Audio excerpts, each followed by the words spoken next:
Hi, my name's Adriana and I'm your weight transformation coach. So today's topic is talking about all about trauma and how and emotions and how emotions and trauma carry weight on our body. So let's get into it. So weight in general, think about it. It doesn't matter what size you are. It doesn't matter if you're a size 0 or or a larger size. It does not matter. Weight, emotions still carry weight. So even the smallest people, and I've had a lot of clients feel heavy. And so you have to understand that calories don't equal your size. It really depends on metabolism. It really depends on who you are. It depends on your genes. But that's another story. I want to talk about how trauma and emotions really carry weight on your body and just examples of it. So let's talk about it. So emotions, anything you're not processing, it's carrying weight. So think of anger. Anger is really like the mask that sadness is wearing. And so anger is like when you're angry, it's like I'm not being seen, and you let it go when you're not when you least expect it, right? Anger is not being in control of your body. Well, why aren't you in control? Because your body is had it's done. Your emotions are done. Like you're not being heard, and so you're holding so much tension, and you're not you don't there's no self-love or very little of it. And so when you're in so much tension, think of a volcano.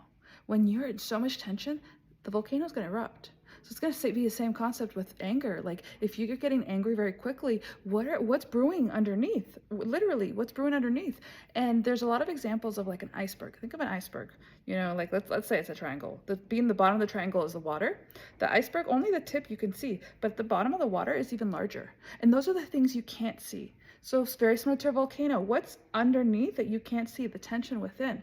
And that tension doesn't have to be anger. It could be sadness. It could be, it could be so many different things. So let's talk about some examples that have come up in my practice. So let's talk about the perfectionism.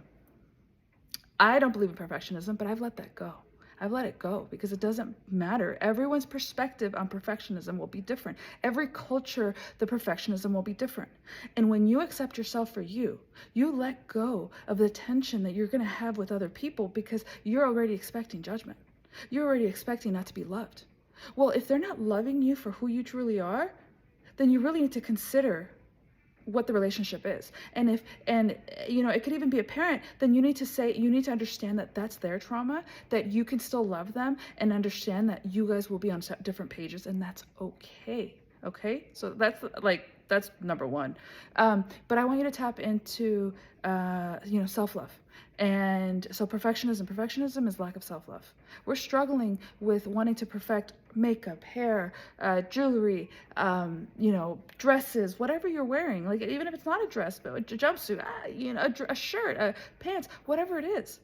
Like I'm thinking about the exterior, right? There's so many other things about perfectionism. It could be an email has to be perfect. It could be you can be in fashion and have to be perfect. You could be in even like landscaping and architecture, like all that's perfection, right? But there's some things in it that are okay not for it to be perfect. Maybe the color matching isn't always perfect. Like you always think, like, look at behind me. We have a lot of beige. There's a lot of people who love neutrals. I love it all. I don't have to like what you like. And there's perfectionism in that. There's like, oh, it's okay to be different. It's okay to be, every single one of us is one of one. It doesn't matter if we're brothers or sisters. Our DNA is made up differently no matter what. So I want you to understand that you are worthy of being seen. You are worthy of being heard. Your perfectionism doesn't need to, literally kill you. It doesn't need to like hurt you so much. That's perfectionism. Let's talk about, so I had a client who was struggling with going to sleep at night. And so when we really dig deep, it was the fact that she didn't feel worthy of loving herself, and that her worth was determined by her daughters and how she loved them and how she made food for them and her and the husband. And it's very cultural, understood. But it was holding her back from loving herself. It was holding her back from like, oh my gosh, what are they going to think about me? Oh my gosh, what are they, are they getting fed enough? Like at a certain point, if you have adult children or you're an adult yourself, you have to allow your parents to, truly look out for themselves and to love themselves so that they can be here longer, and so that they can really truly, love themselves and love you for you and accept you for you, right? And so what else so she struggled with sleep, right? So when we tapped in even deeper, as a child, she had multiple siblings, and her father would come home in the middle of the night drunk, and he was an alcoholic, and he would abuse. I'm not sure about physical, but I know at least verbally abuse his wife, and that she struggled with. She struggled with, and not just that, he would threaten his own children with a knife. Hey, whatever it was. So she struggled to sleep at night because there was a combination of the trauma of at night, like, oh my gosh, someone's gonna kill me, and not literally kill me. Maybe he never had the intention, but the knife already just is a scary thing, even if you're not gonna do anything, because you're trying to control somebody.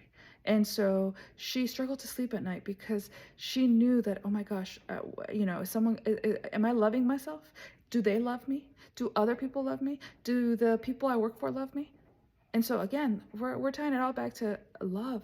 And as a child, you don't understand the difference. You don't understand, like, even if it's negative, you're like, okay, I just want the love. It doesn't matter if it's negative or positive. And sometimes that's why anger is out in the world. That's why there's a lot of stealing, because those people, need love themselves and they can't find it.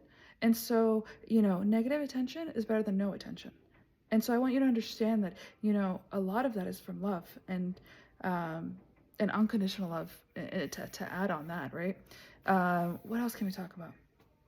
A lot of people who drink a lot of, and I'm talking about alcohol or even drugs, any kind of addiction. You are not loving yourself. You are numbing yourself to what it could, to the trauma, to not loving yourself, to, I don't know. And if you think about alcoholism, it automatically impacts the liver. Well, what is the liver in the emotional sense of life?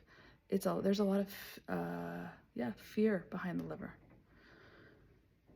No, sorry, anger. There's anger behind the liver. I'm thinking kidney. Kidney is related to fear, and so anger. So what is the anger? Well, what are you holding back from?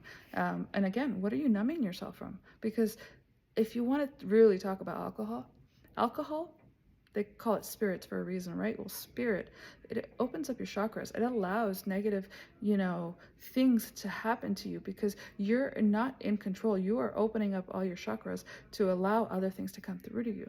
And, yes, 1 or 2 drinks, fine. But as soon as you lose control, different story. You are numbing. And so you are struggling to accept yourself. And it may be that you're hanging out with people who will only accept you when you drink multiple drinks. And that is why it's called peer pressure, because we're all trying to get along. We're all trying to, love each other and, have a great moment. And you can still have a great moment with 1 or 2 drinks. You don't have to have a great moment with being drunk. And even without alcohol, can you have a great moment without alcohol? Can you just drink, soda or water or lemon water, or, can you really enjoy the moment without them being impacted, but without having to play along with everybody else and still enjoy the moment? I remember in college, for me, I wasn't a drinker in college, and I went to one of the top drinking universities, and I just loved to dance, and I still do. I don't do it as much, but I still do. And they'd be like, "You didn't drink anything?" I'm like, "No. Why can't I have fun just dancing? Like, I want to be known for loving to dance." And so that's what I did, and that's what I was known for. So, amongst obviously, loving learning, actually. I loved learning, and I still do, and that's why I'm here. But anyways, what else can we say? So we have to think about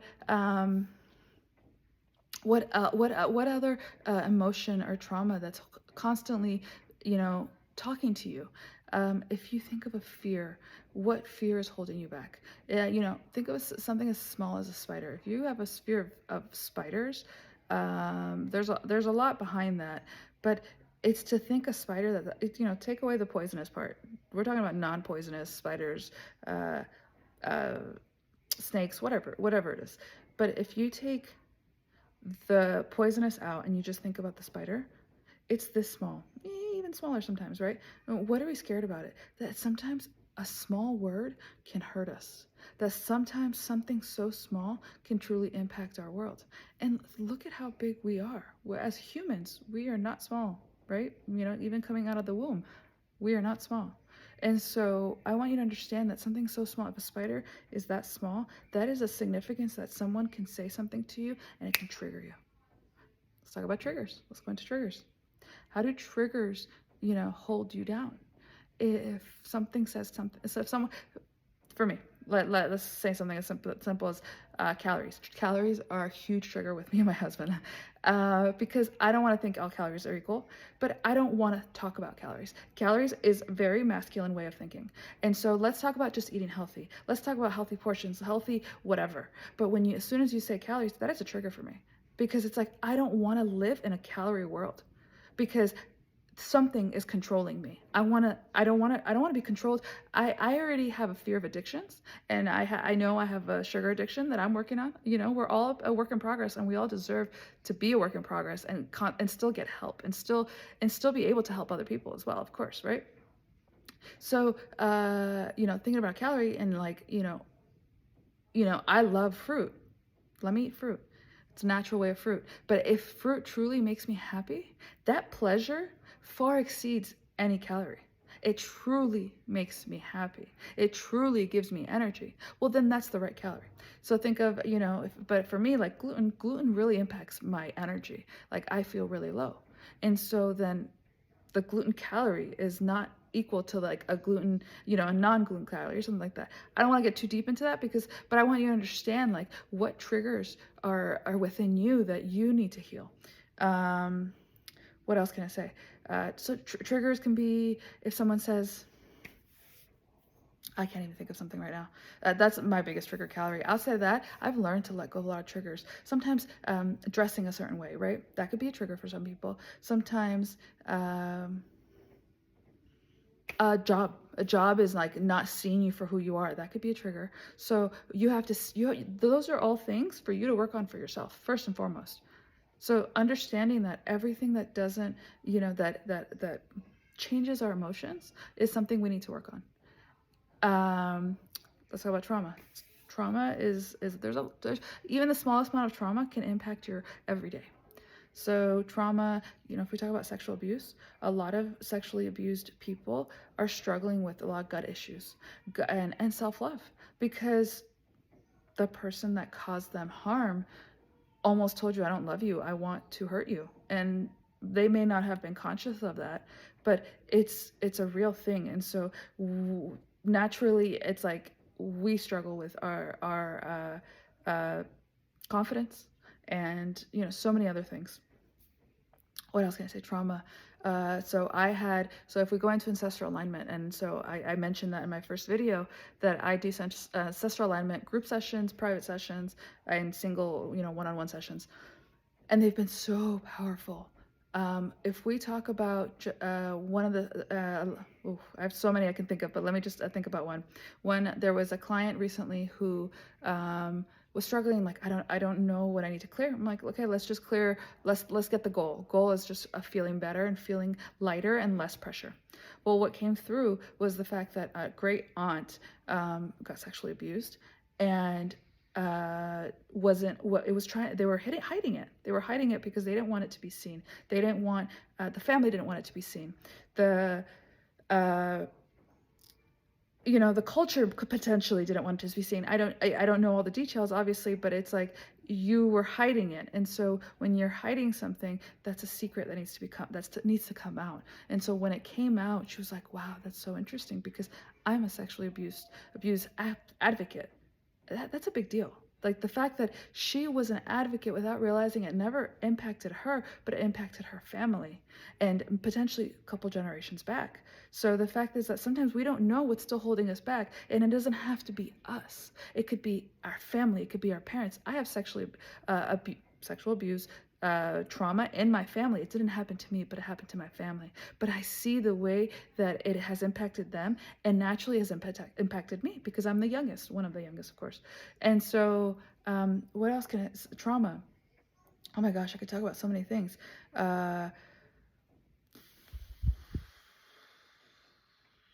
Another one. Another friend with sexually abused trauma. She was losing her voice. She had TMJ, and TMJ, obviously, I don't know what you can look it up what it stands for, but it's literally just, not being able to sleep well and the pain just being so strong here. And I also actually had a client yesterday who was telling me about it, and I'm like, okay, well, what does TMJ mean? TMJ is connected to our throat. So all this is connected to our throat. And if we talk about chakras, throat chakra, it's not being heard.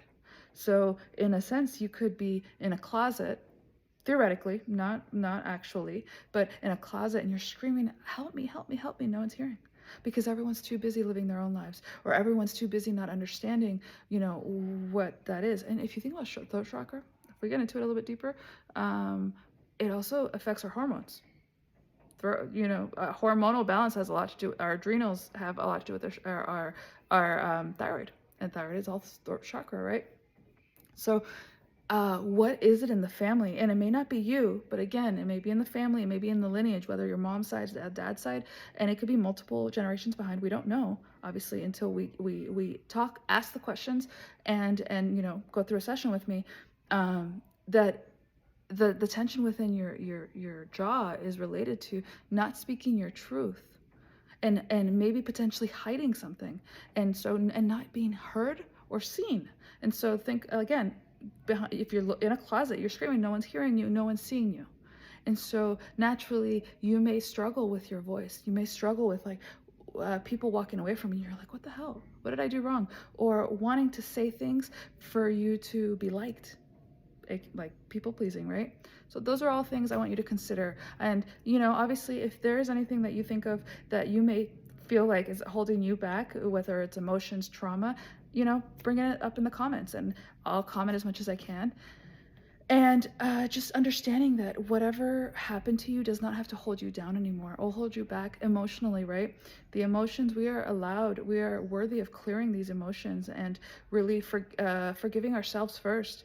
First and foremost, because those emotions are holding weight. They're holding weight in our body. They're holding, it doesn't matter your size. If I want to say that again, I know so many people who are very small people, and they still have gut issues, and they still have a fear of being seen. And sometimes, because they have a fear of being seen, they don't eat because they're scared of but what if I actually eat, I'm going to actually be happy.